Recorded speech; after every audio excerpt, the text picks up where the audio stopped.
Hello everyone. आज के इस वीडियो में हम बात करेंगे क्लास 11th की पॉलिटिकल साइंस की जो बुक 1 है। बुक 1 का जो चैप्टर नंबर 3 है, ठीक है, चुनाव और प्रतिनिधित्व, इसको यहाँ पे हम डिस्कस करने वाले हैं। और इस चैप्टर के नोट्स जो हैं आपको हम फ्री में प्रोवाइड करा देंगे हमारे टेलीग्राम चैनल पे। उसकी डिटेल मैं आपको आगे दूंगा। आप ना एक बार सिलेबस देख लो। देखो, ये टोटल 10 चैप्टर हैं जो हमको पढ़ने हैं। मैं आपको फाइनल एग्जाम के नजरिए से बता रहा हूँ, आपको 10 के 10 चैप्टर पढ़ने हैं, ठीक है। और इसमें आज हम कौन सा चैप्टर करेंगे? चैप्टर नंबर 3 करने वाले हैं। आप मुझे इंस्टाग्राम पे फॉलो कर सकते हैं, ठीक है। एकलव्य स्टडी पॉइंट ये मेरा यूज़र नेम है। अगर आपको कुछ पूछना हो, कुछ डाउट हो, तो आप मुझे यहाँ पे डायरेक्ट मैसेज कर सकते हैं, ठीक है। मैं आपको टाइम निकाल के रिप्लाई यहाँ पे ज़रूर करूँगा। और टेलीग्राम ग्रुप ज्वाइन कर लो। क्लास 11 ESP न्यू ग्रुप के नाम से अपना टेलीग्राम पे ग्रुप है। आप यहाँ पे जुड़ जाएंगे तो आपको ये बेनिफिट होगा कि जो भी हम PDF नोट्स शेयर करते हैं तो हम अपने टेलीग्राम ग्रुप में डालते हैं। अगर आप ज्वाइन रहोगे तो आपको वहाँ पे PDF मिल जाएगी, आप उसको डाउनलोड करके पढ़ सकते हो, ठीक है। आपको आसानी से नोट्स हमारे ग्रुप में मिल जाएंगे। और वेबसाइट पे विजिट जरूर करो। देखो, आने वाले समय में eklavyastudypoint.com हमारी वेबसाइट है। इस वेबसाइट में हम सारे नोट्स, सारे important MCQ question, chapter wise important question, सब कुछ आपको अपनी वेबसाइट के जरिए प्रोवाइड करा देंगे। और ये बिल्कुल फ्री में अवेलेबल होगा, तो आप यहाँ से पढ़ सकते हैं, ठीक है। चलिए टॉपिक को स्टार्ट करते हैं। देखिए, ये जो चैप्टर है हमारा, ये है चुनाव के ऊपर, यानी कि इलेक्शन के ऊपर। इलेक्शन क्या होता है, ठीक है, इलेक्शन की हमें जरूरत क्यों पड़ती है। बहुत सारे क्वेश्चन आपके मन में आते होंगे। तो यहाँ पे क्या क्वेश्चन बनेंगे? 3 टॉपिक हैं। चुनाव से क्या अभिप्राय है, यानी कि चुनाव का क्या मतलब होता है, क्या अर्थ होता है, ठीक है। चुनाव का अर्थ आपको बताना है। लैंग्वेज घुमा के पूछ सकते हैं, कभी कभी अभिप्राय बोल देते हैं, कभी अर्थ पूछ लेते हैं। चुनाव से आप क्या समझते हैं, ऐसे पूछ लेते हैं। कैसे भी पूछें, आपको आंसर तो एक ही लिखना है। तो आपको ये सारे टॉपिक कवर करने हैं। फिर लोकतंत्र जो होता है वो 2 तरह का है, एक प्रत्यक्ष और एक अप्रत्यक्ष, ठीक है। इन दोनों के बारे में भी हमें देखना है कि प्रत्यक्ष और अप्रत्यक्ष चुनाव से क्या अभिप्राय है। तो चलिए इसे समझते हैं। अब देखिए, मैं आपको एक एग्जाम्पल बताता हूँ। मैंने लास्ट ईयर भी यही एग्जाम्पल बताया था। जैसे मान लीजिए आपकी क्लासरूम है, ठीक है। आपकी क्लास में मान लेते हैं कि आपकी क्लास में 30 बच्चे हैं टोटल, ठीक है, 30 स्टूडेंट है। आपकी जो टीचर है उनको ये डिसाइड करना है कि क्लास का मॉनिटर किसको बनाया जाए, ठीक है। अब टीचर के सामने 2 बच्चों का नाम है, एक A और एक B। टीचर चाहती है कि जो मॉनिटर बनेगा वो इन दोनों में से ही बनेगा। अब ऐसे टीचर क्लास में इलेक्शन करवा सकती है, यानी कि वोटिंग करवा सकती है। सामने 30 बच्चे बैठे हुए हैं। टीचर ने ये कहा, बताओ कितने बच्चे ए को सपोर्ट करते हैं, कितने स्टूडेंट चाहते हैं कि जो ए है, ए का मतलब किसी बच्चे का नाम हो सकता है, ठीक है, ए जो है उसको कितने बच्चे सपोर्ट करते हैं, वोटिंग करके बताइए। और फिर कितने बच्चे चाहते हैं कि बी को मॉनिटर बनाया जाए। तो बच्चे जो हैं, जो ए को सपोर्ट करेंगे वो अपना हाथ उठा देंगे, और जो बी को सपोर्ट करेंगे वो अपना हाथ उठा देंगे, ठीक है। इस तरीके से टोटल काउंटिंग कर ली जाएगी। बाद में ये देखा जाएगा जिसको ज़्यादा वोट मिले। मान लीजिए 30 में से, ठीक है, 17 बच्चों ने ए को वोट दे दिया और 13 बच्चों ने बी को वोट दे दिया, ठीक है। अब यहाँ पे आपको क्लियर पता लग गया कि ज्यादा वोट किसको मिल रहे हैं, ए को मिल रहे हैं। तो ए को क्या बना दिया जाएगा? कोई क्लास का मॉनिटर बना दिया जाएगा, ठीक है। तो यहाँ पे इलेक्शन करा दिया। अब ना कोई वोटिंग मशीन की जरूरत पड़ी, EVM की जरूरत पड़ी, ना कुछ, डायरेक्ट पूछा और मिनट में आंसर मिल गया, भाई इन्हें इन्हें बना दो, और तुरंत ही यहाँ पे बना दिया गया। कितना आसान प्रोसेस है। इलेक्शन क्या इतना ही आसान होता है? तो हमारा आंसर होगा कि अगर बच्चे, जैसे क्लास में बच्चे हैं या कम लोग हैं, तो आपस में बिठा के सामने पूछा जा सकता है। लेकिन अगर इनकी संख्या करोड़ों में होती, मान लीजिए करोड़ों बच्चे होते, तब उनसे कुछ पूछा जाता, तो क्या ये वाला तरीका कामयाब हो सकता था? नहीं हो सकता था। फिर वहाँ पे इलेक्शन का दूसरा तरीका अपनाना पड़ता, ठीक है। तो यही इलेक्शन है, और इलेक्शन के ऊपर हमारे ये पूरा चैप्टर है।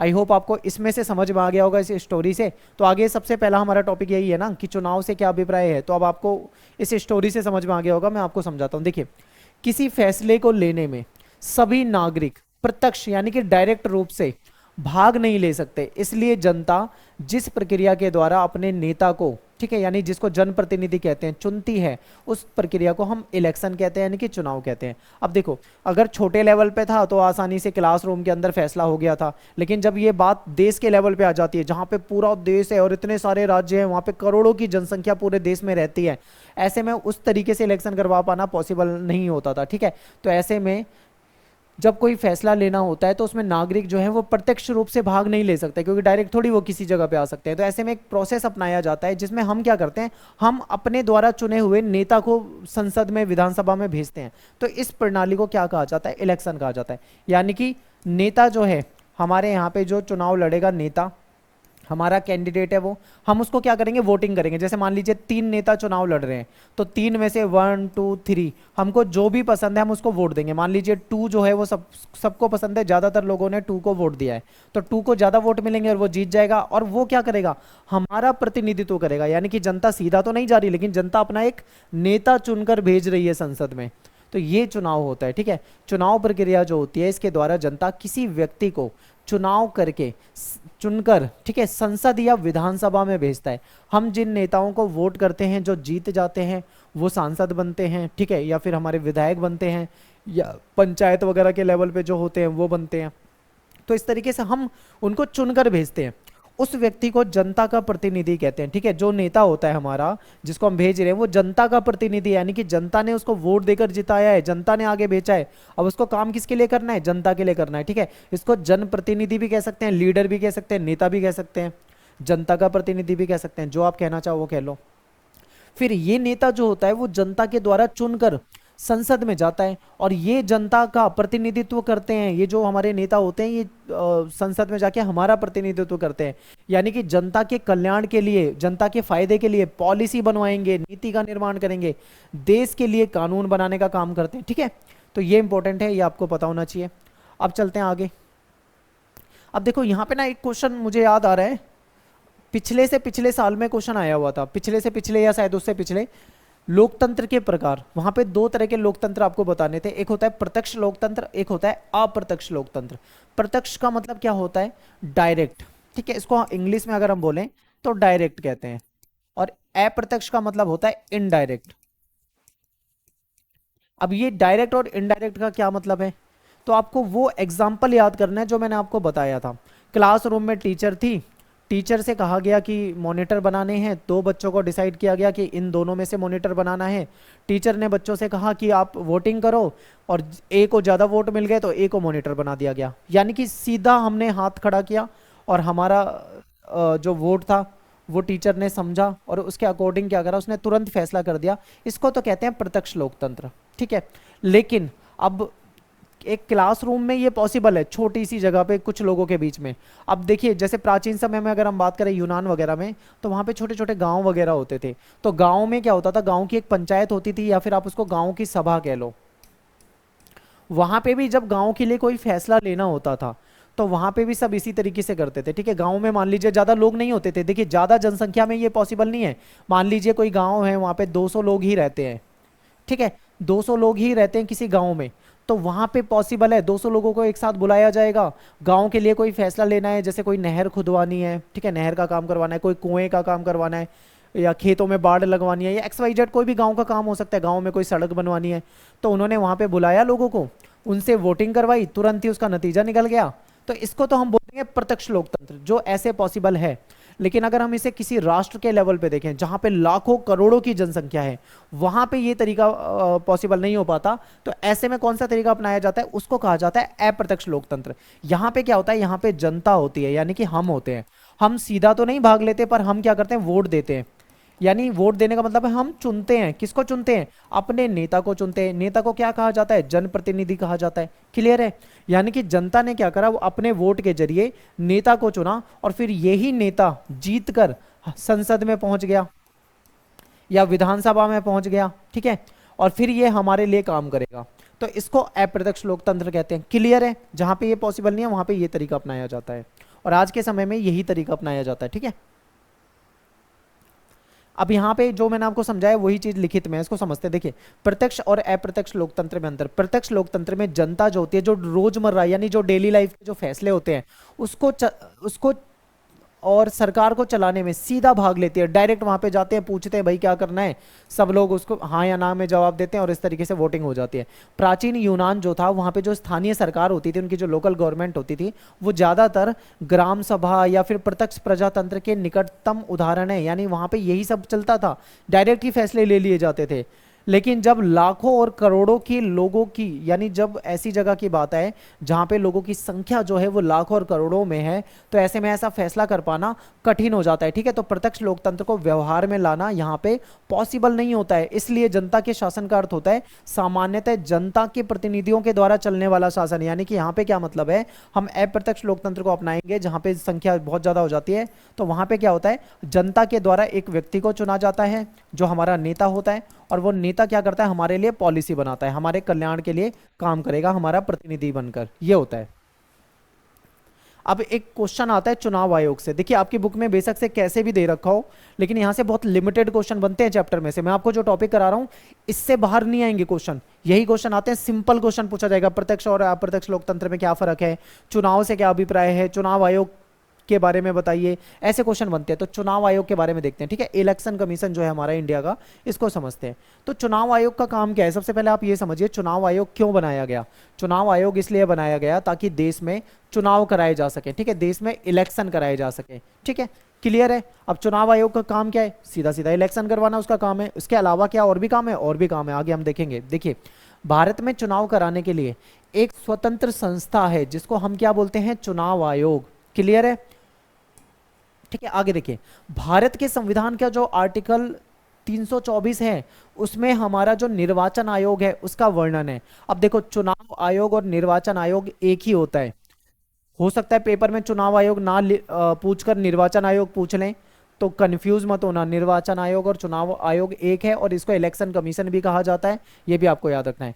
भारत का जो निर्वाचन आयोग है, यानी कि जो हमारा चुनाव आयोग है, उसकी मदद करने के लिए हर राज्य में क्या होता है, एक मुख्य निर्वाचन अधिकारी होता है। ये लाइन आपको याद रखनी है।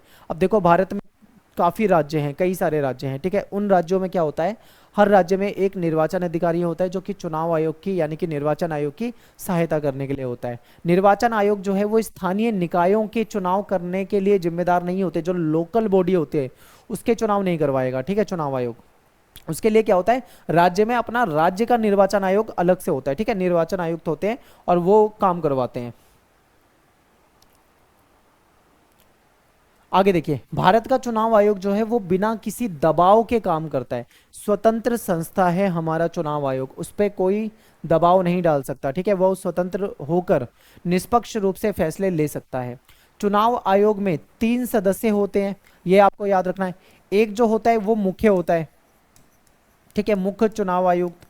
इसके अलावा 2 और मेंबर होते हैं। ठीक है, 2 मेंबर और होते हैं।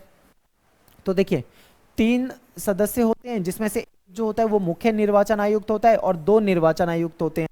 पहले चुनाव आयुक्त सुकुमार सेन थे। अब यहाँ पे एक लाइन याद रखना आप, पहले चुनाव आयुक्त कौन थे, पेपर में ये बहुत पूछा जाता है, तो इसको याद रखना। पहले चुनाव आयुक्त सुकुमार सेन थे, बिल्कुल याद रखना, क्योंकि 1 मार्क्स के क्वेश्चन में आपसे पूछा जा सकता है। अब मैं आपसे एक क्वेश्चन पूछता हूँ, आप मुझे कमेंट में इसका जवाब दीजिए। देखिए वर्तमान में चुनाव आयुक्त कौन है, आपको इसका आंसर मुझे कमेंट में देना है। और आप जब अपना आंसर कमेंट में लिखेंगे तो आप अपना नाम जरूर लिखना था। ठीक है, ताकि मैं, क्योंकि आपकी कमेंट को पढ़ता हूं तो मुझे पता लगे कि कौन कौन से बच्चे हैं जो रेगुलर हैं, यानी कि जो कमेंट में आते हैं। अब बात करते हैं चुनाव आयोग। आपने समझ लिया कि उसका काम करना होता है चुनाव आयोग। ठीक है, इलेक्शन वगैरह देखना उसका काम होता है। और क्या क्या काम होते हैं चुनाव आयोग के, इसको समझते हैं। तो देखिए चुनाव आयोग के काम बहुत सारे होते हैं, केवल चुनाव कराना नहीं, बल्कि देखिए मतदाता सूची तैयार करना, यानी कि जो वोटर लिस्ट होती है। ठीक है, जो वोटर लिस्ट होती है उसको तैयार करने का काम भी चुनाव आयोग का है। चुनाव का पूरा मैनेजमेंट करना, संचालन करना, ये जिम्मेदारी किसकी होती है, चुनाव आयोग की होती है। स्वतंत्र और निष्पक्ष चुनाव करवाना, यानी कि चुनाव में कोई धांधली ना हो। ठीक है, निष्पक्ष हो बिल्कुल, ऐसा चुनाव कराने की जिम्मेदारी भी चुनाव आयोग की है। आचार संहिता जारी करना, अब आचार संहिता को जारी करने का काम भी इसका है। अब ये आचार संहिता क्या होती है, देखिए जब चुनाव में, जब कहीं पे इलेक्शन होने वाले होते हैं तो इलेक्शन की डेट की जब घोषणा हो जाती है तो उसके बाद देश में आचार संहिता उस जगह पे लागू हो जाती है जहाँ पे चुनाव है। आचार संहिता आप एक तरह से कुछ विशेष कानून मान लो जो चुनाव के दौरान रहते हैं। ठीक है, कुछ टाइम पीरियड के लिए रहते हैं। इसमें क्या होता है कि उसमें कुछ चीज़ों की मनाही होती है, जैसे कि ज़्यादा कैश नहीं ले जा सकते, कैश ज़्यादा लेके नहीं जाना, शराब वगैरह लेके नहीं जाना, क्योंकि उस समय क्या होता है ज़्यादातर जो नेता होते हैं शराब बंटवाते हैं, पैसा बंटवाते हैं, तो इन सब चीज़ों पे रोक लगवा दी जाती है। ठीक है, तो कुछ नियम बना दिए जाते हैं जो आचार संहिता है। राजनीतिक पार्टियों को चुनाव चिन्ह जारी करना। ठीक है, जो हमारी जो राजनीतिक पार्टियां हैं देश में, उनका जो चुनाव चिन्ह होता है, हर पार्टी का एक चुनाव चिन्ह होता है, आप जानते हैं। तो वो चुनाव चिन्ह जो है उसको जारी कौन करता है? हमारा इलेक्शन कमीशन जारी करता है। राजनीतिक पार्टियों का पंजीकरण, आप देखते हो कि देश में बहुत सारी राजनीतिक पार्टियां हैं। मान लीजिए कोई नई राजनीतिक पार्टी बनती है तो उसका जो रजिस्ट्रेशन होता है, तो रजिस्ट्रेशन करने का काम भी चुनाव आयोग के जरिए ही होगा, वहीं पे इसका रजिस्ट्रेशन होता है। ठीक है, चुनाव के दौरान उम्मीदवारों के द्वारा जो पैसा खर्च किया जाता है, उसकी जो राशि होती है, अमाउंट होता है, उसकी भी एक लिमिट तय कर दी जाती है। किसके द्वारा? हमारे इलेक्शन कमीशन के द्वारा, कि इतना ही पैसा खर्च कर सकते हैं, इससे ज़्यादा पैसा नहीं खर्च कर सकते। ये सारा काम किसका है? चुनाव आयोग का होता है। ठीक है, तो पेपर में आएगा, आपको ये याद रखना है। नेक्स्ट है चुनाव प्रणाली के दोष। आप जानते हैं कि भाई हमारे यहाँ पे चुनाव होता है, बेशक से हमारा इलेक्शन कमीशन स्वतंत्र है, निष्पक्ष है, लेकिन कुछ ना कुछ हमारे चुनाव प्रणाली में कमियां हैं। वो कमियां कौन सी हैं, ये हमको पता होने चाहिए। तो देखिए, सबसे पहली कमी क्या है कि जो पैसा है ना, बहुत ज़्यादा खर्च किया जाता है नेताओं के जरिए। बहुत पैसा खर्च करते हैं, पानी की तरह पैसा बहाते हैं, उस पैसे को बांटते हैं। कई बार 500 रुपए देके वोट खरीदे जाते हैं। ठीक है, पैसे का कहीं ना कहीं दुरुपयोग होता है। तो ये सारा जो काम है, ये हमारी चुनाव व्यवस्था में एक कमी मान लो आप इसे।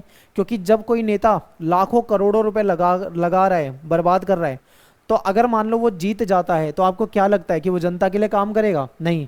जो नेता लाखों रुपए लगाकर आया होगा सत्ता में, तो वो जनता के लिए काम थोड़ी करेगा। वो अपने लाखों रुपए को वापस रिकवर करेगा, बल्कि लाखों से करोड़ों बनाने की लालसा रखेगा।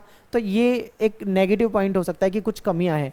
इसके अलावा देखो, वोटों को खरीदा जाना, लोगों को लालच दिया जाता है। कोई शराब बांटने लग जाता है, कोई कपड़े पैसे बांटने लग जाता है। ठीक है, कभी कभी क्या होता है, सीधा सीधा पैसे बांटे जाते हैं। इसके अलावा देखो, जाति और धर्म के नाम पर वोट मांगना, ये भी एक नेगेटिव पॉइंट मान लीजिए।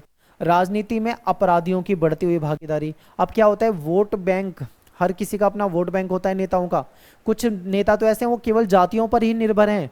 ठीक है, तो यानी कि जाति के नाम पे या धर्म के नाम पे भी वोट मांगते हैं, ये भी सही नहीं है।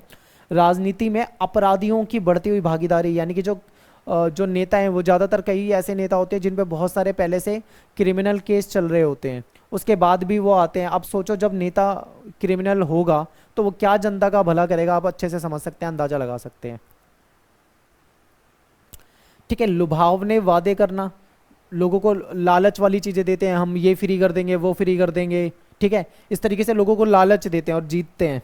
चुनाव में हिंसा का प्रयोग, कई जगह पे हिंसा हो जाती है। वोट के बदले पैसे देना, वस्तु देना या फिर अन्य प्रकार का लालच देना, ये सब हमारी जो चुनाव प्रणाली है उसकी कुछ कमियां हैं। पेपर में आता है तो ये याद रखना है। आगे देखिए, चुनाव सुधार के सुझाव। अब हमने चुनाव आयोग देखा, उसके काम देखे। ठीक है, चुनाव में जो कमियां हैं उसको देखा। अब इन कमियों को कैसे दूर किया जा सकता है, चुनाव में क्या सुधार किए जा सकते हैं, सुझाव आपको देने हैं। तो यहाँ पे आप अपने कुछ पॉइंट खुद से भी लिख सकते हो। ठीक है, तो देखिए, ये कहा जाता है कि जो सर्वाधिक मत से जीत वाली जो प्रणाली है, उसके स्थान पर समानुपातिक प्रतिनिधित्व प्रणाली को लागू करना।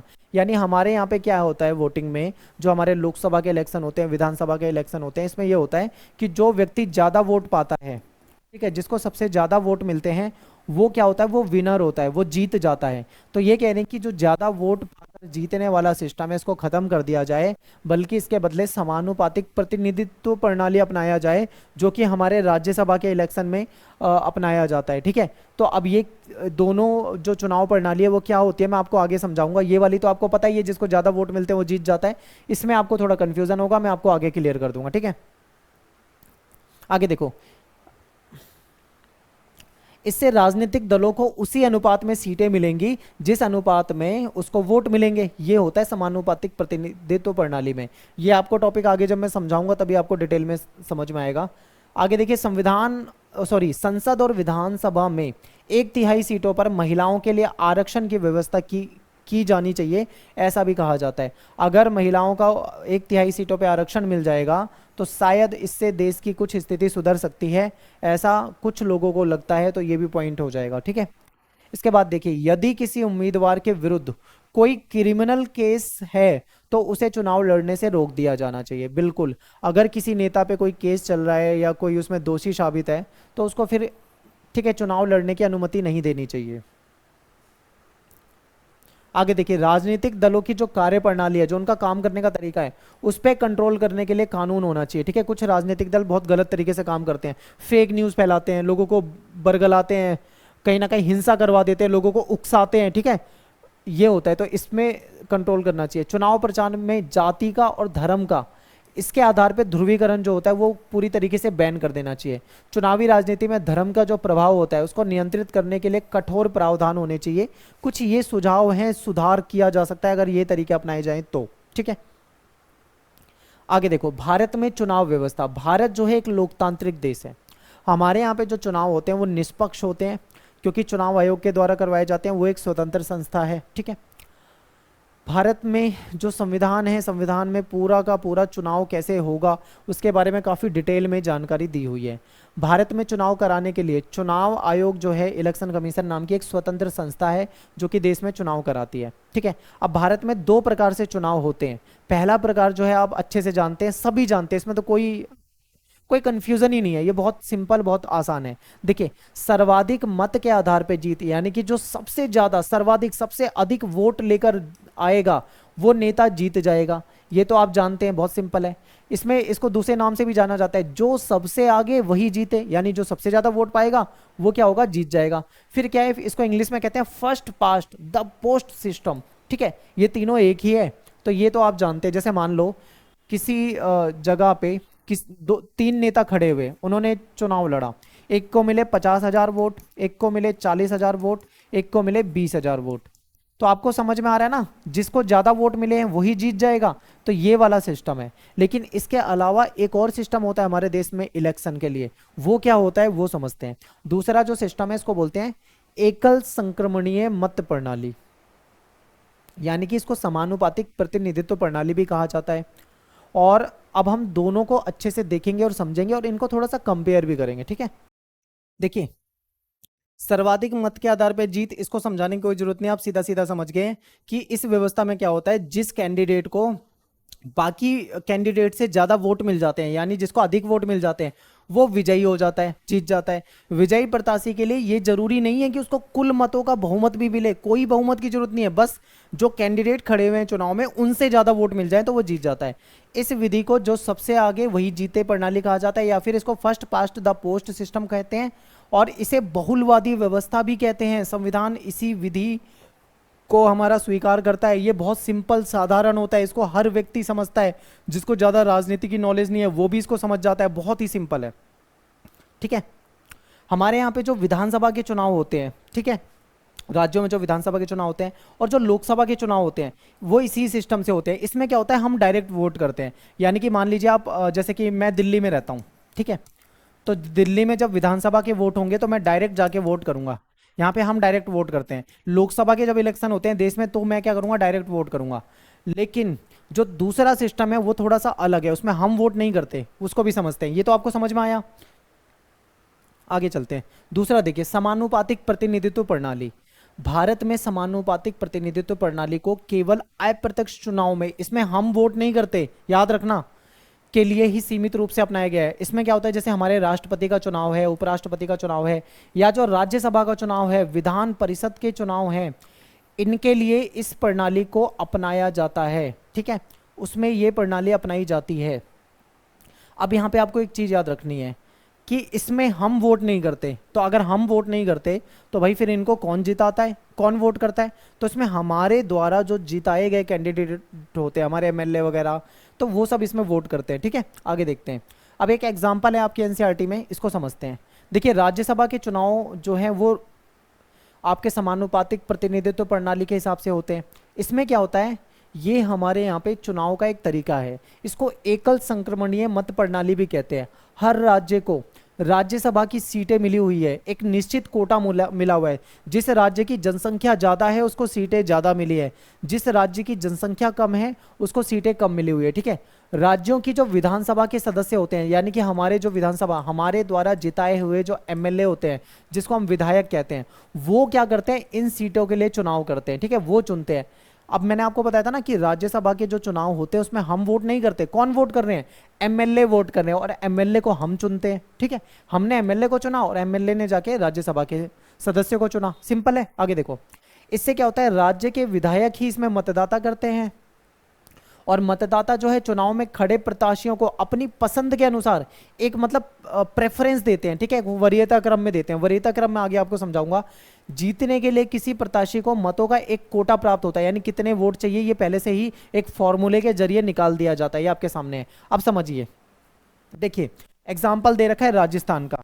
राजस्थान में मान लीजिए 200 विधायक हैं। 200 विधायक जो है उनको राज्यसभा के लिए मान लीजिए 4 सदस्य चुनने हैं, तो उसके लिए एक फॉर्मूला बना रखा है, ठीक है। वो फॉर्मूला क्या है, पहले हम देखेंगे टोटल कितने विधायक है। जैसे टोटल 200 विधायक थे तो 200 को लिख दिया जाता है। फिर उसके बाद सीटें कितनी चुननी है, 4 सदस्य चुनने हैं, तो 4 में 1 प्लस कर दिया जाता है, ठीक है, और प्लस 1 कर दिया जाता है। तो ये होता है फॉर्मूला। अब इसमें क्या करेंगे, 200 और नीचे क्या हो गया, 4 + 1 5 हो गया, ठीक है, +1 बाहर था। अगर मैं इसको काट देता हूं तो ये 40 हो जाएंगे, 40 और +1 कर दूंगा तो 41 हो जाएगा। ये जो 41 है इसको वोट कहा जाएगा, ठीक है, कोटा कहा जाएगा। यानी कि अब यहाँ राजस्थान की जो राज्यसभा के लिए जो 4 सदस्य जो हमें रखने हैं, ठीक है, उनका चुनाव करना है, उनको कितने वोट चाहिए, 41 वोट चाहिए। जिसको 41 वोट मिल जाएंगे वो राज्यसभा का सांसद बन जाएगा, ठीक है। ये होता है, इतना आपको समझ में आया, इस फॉर्मूले से होता है। अब यहाँ पे एक चीज देखिए, जब हमारे विधायक वोट करते हैं इनको जिताने के लिए, तो उनको सीधा ये नहीं होता इसको वोट कर दिया उसको वोट कर दिया या किसी एक को वोट कर दिया, ऐसे नहीं। वो सबको वोट करेगा, सारे कैंडिडेट को वोट करेगा अपनी वरीयता के हिसाब से, यानी कि उसको प्रेफरेंस देनी पड़ेगी, ठीक है। प्रथम वरीयता, जैसा कि मान लो आपके सामने मैं इसको देखिए, जो राज्यसभा के सदस्य होते हैं उनका जो चुनाव होता है वो समानुपातिक प्रतिनिधित्व प्रणाली के द्वारा होता है। इसको एक और नाम से जानते हैं, इसको हम एकल संक्रमणीय मत प्रणाली भी कहते हैं। इसमें क्या होता है, हर राज्य को राज्यसभा में सीटों का निश्चित कोटा प्राप्त है। देखिए क्या है, हमारे देश में जो राज्य ज्यादा बड़ा है, जिसकी जनसंख्या ज्यादा बड़ी है, राज्यसभा में उसको सीटें भी उसी हिसाब से मिली हुई है। और मान लो कोई राज्य ऐसा है जो छोटा है, उसकी जो जनसंख्या है वो बहुत कम है, तो उसको सीटें भी कम मिलती हैं। वो पहले से सबकी सीटें फिक्स करी हुई है, ठीक है। अब इसमें क्या होता है, इसमें हम वोट नहीं करते। मैंने आपको स्टार्टिंग में बताया था ना कि हम विधानसभा के जो सदस्य होते हैं उसके लिए हम वोट करते हैं, लोकसभा के जो सांसद चुनाव लड़ते हैं हम उनके लिए वोट करते हैं, लेकिन हम राज्यसभा के सांसद के लिए वोट हम डायरेक्ट नहीं करते। तो फिर इनके लिए कौन वोट करेगा, इनके लिए वोट कौन करेगा, देखो यहाँ पे लिखा हुआ है, जो राज्य के विधानसभा के सदस्य होते हैं, जिसको हम कहते हैं MLA, यानी कि जिसको हम कहते हैं विधायक, जो हमारे द्वारा जिताए हुए विधायक होते हैं, वो विधायक क्या करते हैं, ठीक है, वो विधायक जो होते हैं वही मतदाता होते हैं, वही क्या करते हैं, इनके लिए चुनाव करते हैं, ठीक है। और देखिए इसमें क्या होता है, जो चुनाव लड़ता है, जो भी कैंडिडेट यहाँ पे खड़ा हुआ है राज्यसभा के सांसद के लिए, उसको अपनी पसंद के अनुसार एक वरीयता क्रम में मत देना होता है। यानी कि हम किसको कितना पसंद करते हैं उसके आधार पर। जैसे मान लो 4 कैंडिडेट है, ठीक है, ABCD, ये चुनाव में खड़े हैं। अब हमारे राज्यसभा के जो विधायक, सॉरी विधानसभा के जो विधायक हैं, उनको ये 4 कैंडिडेट चुनने हैं।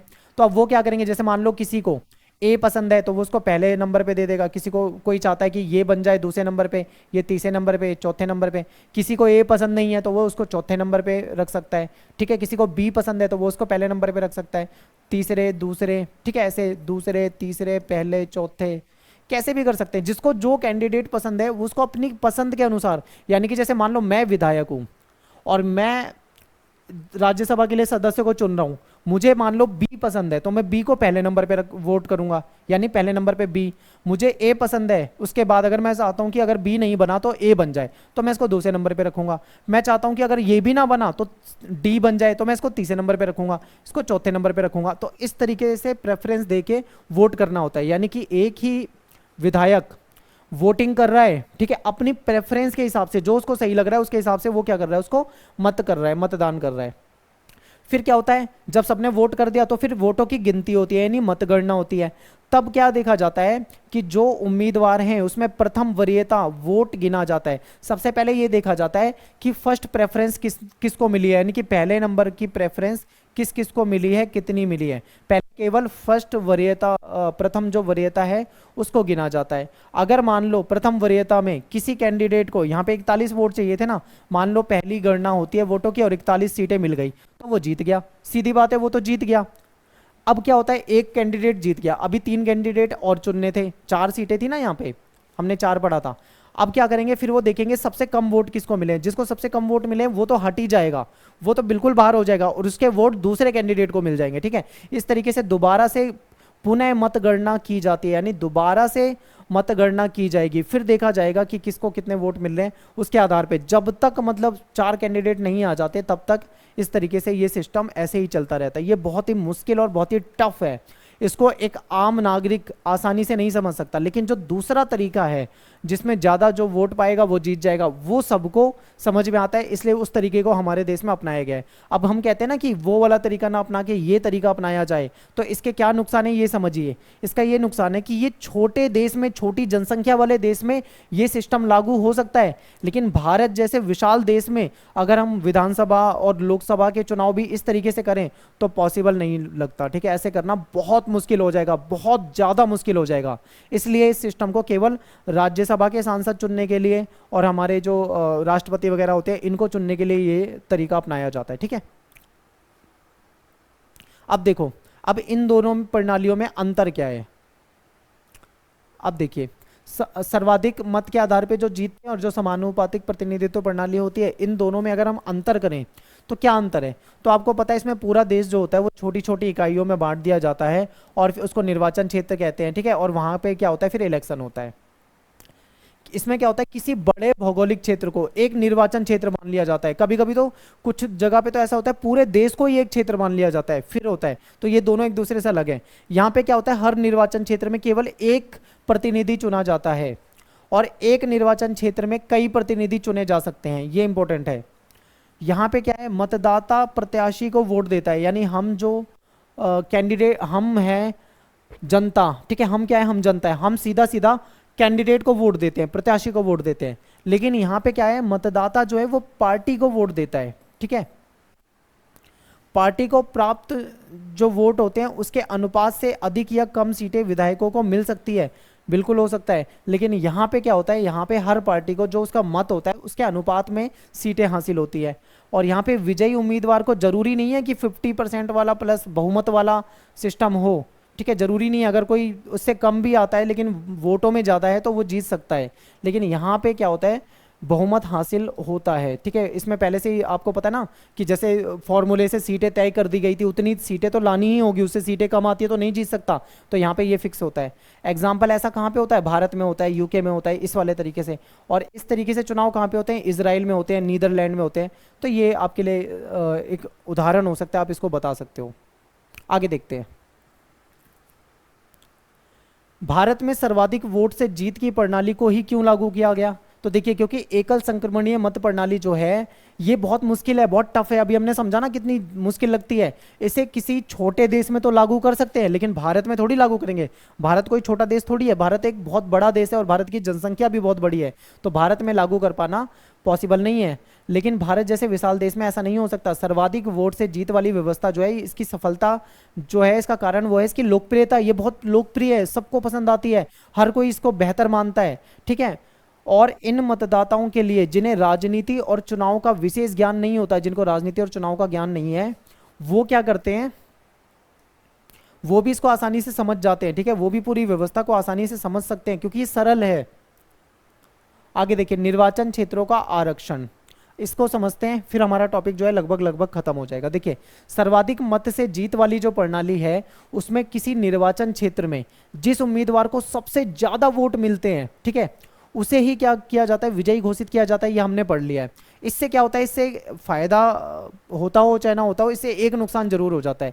इससे नुकसान ये होता है कि जो छोटे छोटे सामाजिक समूह हैं उसका अहित हो जाता है। एग्जाम्पल देखिए, मान लीजिए किसी राज्य में ज्यादातर क्या होता है, हमारे यहाँ पे जाति प्रथा बहुत ज्यादा है। ठीक है, तो मान लीजिए किसी राज्य में किसी कोई एक्स जाति है, एक्स जाति के लोगों की संख्या जो है वो ज्यादा है। ठीक है, एक्स जाति के लोगों की संख्या जो है किसी राज्य में बहुत ज्यादा है, तो वो आसानी से अपने कैंडिडेट को वोट करके जिता देंगे, क्योंकि यहाँ पे यही तो देखा जाता है किसको ज्यादा वोट मिल रहे हैं। लेकिन जहाँ पे दूसरी जाति के लोग होंगे, कोई वाई कोई जेड जाति का व्यक्ति होगा, उनको प्रतिनिधित्व तो नहीं मिल पाएगा, क्योंकि वो वोट करेंगे भी तो भी नहीं जिता सकते अपने कैंडिडेट को, क्योंकि संख्या में वो कम है। तो इसका एक तरह से नुकसान हो जाता है जिनकी संख्या कम होती है उनको। और ये भारतीय सामाजिक परिवेश में और अधिक महत्वपूर्ण हो जाता है क्योंकि हमारे यहाँ पे जाति आधारित भेदभाव का इतिहास रहा है। क्योंकि भारत में कुछ राज्य ऐसे हैं जहाँ पे चुनाव ना बस जाति देखकर लड़ा जाता है कि ये हमारी जाति का है, वो जीत जाएगा। मान लो किसी जगह पे किसी भी जाति के लोग बहुत ज़्यादा रहते हैं, उस जाति का कैंडिडेट जो खड़ा होगा वो जीत ही जाएगा, क्लियर है। तो वहाँ पे ये होता है क्योंकि हमारे यहाँ पे भेदभाव बहुत ज़्यादा है, तो ये चीज़ें चलती है। ऐसी सामाजिक व्यवस्था में सर्वाधिक मत पे जो जीत वाली जो प्रणाली है, इसका परिणाम यही होगा कि जो दबंग सामाजिक समूह है, यानी जिसकी संख्या ज़्यादा है, जो दबंग है, जो मजबूत है, ताकतवर है, वो जाति हर बार जीत जाएगी, हर जगह से जीत जाएगी। और जो उत्पीड़ित सामाजिक समूह है उसको प्रतिनिधित्व नहीं मिल पाएगा। इसकी ये एक कमी है, ठीक है। हमारे संविधान निर्माता ने इस कठिनाई को वो समझते थे, जानते थे। ऐसे में दलित उत्पीड़ित सामाजिक समूहों के लिए उचित न्यायपूर्ण प्रतिनिधित्व सुनिश्चित करने के लिए उन्होंने इसकी आवश्यकता समझी। उन्होंने समझ लिया था कि ऐसे में जिस जाति की संख्या ज़्यादा है वही जीतेगी, जो अन्य जाति हैं उसको तो नुकसान होता रहेगा। तो वो इस चीज़ को अच्छे तरीके से समझते थे, ठीक है। आगे देखो, स्वतंत्रता के पहले भी इस विषय पे बहुत ज़्यादा बहस हुई थी। अंग्रेजों ने क्या करा था, उन्होंने पृथक निर्वाचक मंडल की शुरुआत की थी। इसका मतलब क्या था कि किसी समुदाय के प्रतिनिधियों के चुनाव में केवल उसी समुदाय के लोग वोट डालेंगे, ठीक है। मान लो कोई जाति का कैंडिडेट खड़ा होता है तो केवल उसी जाति के लोग उसको वोट करेंगे। ऐसा अंग्रेजों ने शुरू करा था, अंग्रेज चाहते थे। लेकिन इसका नुकसान था क्योंकि अंग्रेज जो थे वो बहुत चालाक, बहुत तेज थे। वो समझते थे कि इस तरीके से हम क्या करेंगे, फूट डाल देंगे। अगर ऐसा हो गया ना, एक ही कैंडिडेट खड़ा होकर उसी के समुदाय के लोग उसको वोट करेंगे, तो ऐसे में समाज टूट जाएगा, फूट डाल देंगे। तो संविधान सभा के जो सदस्य थे उसको इस बात पे शक था, उन सभी को शक था कि ये व्यवस्था जो है हमारे उद्देश्यों को पूरा नहीं कर पाएगी, इससे कहीं ना कहीं हमें नुकसान हो जाएगा, ठीक है। इसलिए उन्होंने आरक्षित निर्वाचित क्षेत्रों की व्यवस्था को अपनाया था। सॉरी, अब आरक्षित निर्वाचन क्षेत्र का मतलब क्या होता है कि किसी सीट को आरक्षण दे दिया जाता है, आरक्षित किया जाता है। जैसे मान लो कोई सीट एससी में चली गई, तो अब उस सीट से सारे एससी कैंडिडेट ही खड़े होंगे, हर पार्टी के कैंडिडेट खड़े होंगे, वो एससी ही खड़े होंगे। उनको वोट देने वाले सभी हैं। वोट देने में कोई अंग्रेजों की तरह बंदिश नहीं लगा रखी कि एससी खड़ा है तो एससी ही वोट देगा, नहीं, उसको अदर कास्ट के भी लोग वोट करेंगे, ठीक है। ये सिस्टम था। तो ये अंग्रेजों वाले सिस्टम से बेहतर ये सिस्टम है क्योंकि इसमें सबको वोट देने का अधिकार है। लेकिन अंग्रेज क्या थे, वो तोड़ना चाहते थे, इसलिए उन्होंने ये पृथक निर्वाचक मंडल वाला सिस्टम लागू करने का प्रयास किया। इस व्यवस्था के अंतर्गत किसी निर्वाचन क्षेत्र में सभी मतदाता वोट तो डालेंगे, लेकिन प्रत्याशी जो कैंडिडेट होगा वो एक उसी समुदाय से होगा जिस समुदाय के लिए वो सीट रिजर्व है। एग्जाम्पल मैं आपको समझाता हूं। जैसे मान लो आप जिस निर्वाचन क्षेत्र में रहते हो वहां की सीट को आरक्षण दे दिया गया और वो बोल दिया गया कि ये महिला की सीट है, यानी अब उस सीट से केवल महिला ही चुनाव लड़ेगी। चाहे वहां से बीजेपी का कैंडिडेट आए तो भी महिला ही होगी, ठीक है। कांग्रेस का कैंडिडेट खड़ा होता है तो वो भी महिला ही होगी, या अन्य पार्टी का कैंडिडेट खड़ा होता है वो महिला ही होगी। लेकिन उस महिला को वोट देने वाले सभी होंगे, उसको पुरुष भी वोट देंगे, महिला भी वोट देंगी, ठीक है। उसको अलग अलग जाति के भी वोट देंगे, अलग धर्म के भी वोट देंगे, सब दे सकते हैं। तो ये सिस्टम है। अब समझ में आया होगा आपको एग्जाम्पल के साथ। आगे देखते हैं। ये बहुत सिंपल टॉपिक है, इसमें से क्वेश्चन आ जाता है। सार्वभौमिक वयस्क मताधिकार और चुनाव लड़ने का अधिकार, इसको देखते हैं। देखिए क्या है, भारत में सभी नागरिकों को सार्वभौमिक वयस्क मताधिकार प्राप्त है। इसका मतलब क्या है कि भारत के सभी नागरिक जो हैं वो मतदान कर सकते हैं।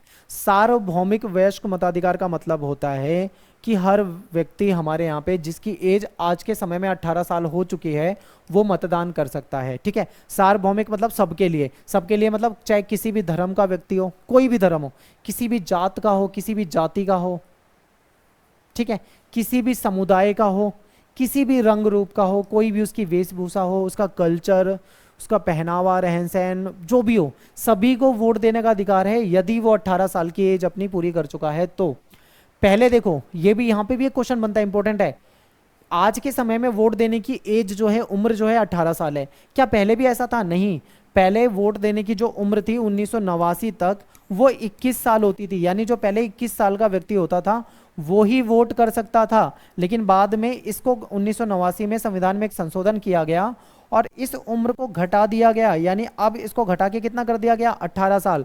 तो पहले एज कितनी थी, 21 साल, अब कितनी हो गई, 18 साल। ये भी आपको याद रखना है, हो सकता है पेपर में आपसे एमसीक्यू में पूछ लें, तो ये आपको याद रखना है, ठीक है। तो यहाँ पे अपना जो चैप्टर है वो ख़त्म हो जाता है। आई होप आपको समझ में आया होगा। वीडियो को लाइक ज़रूर कर दिया करें, कमेंट कर दें, शेयर कर दें। मिलते हैं आपसे नेक्स्ट वीडियो में। Thanks for watching. जय हिंद, जय भारत।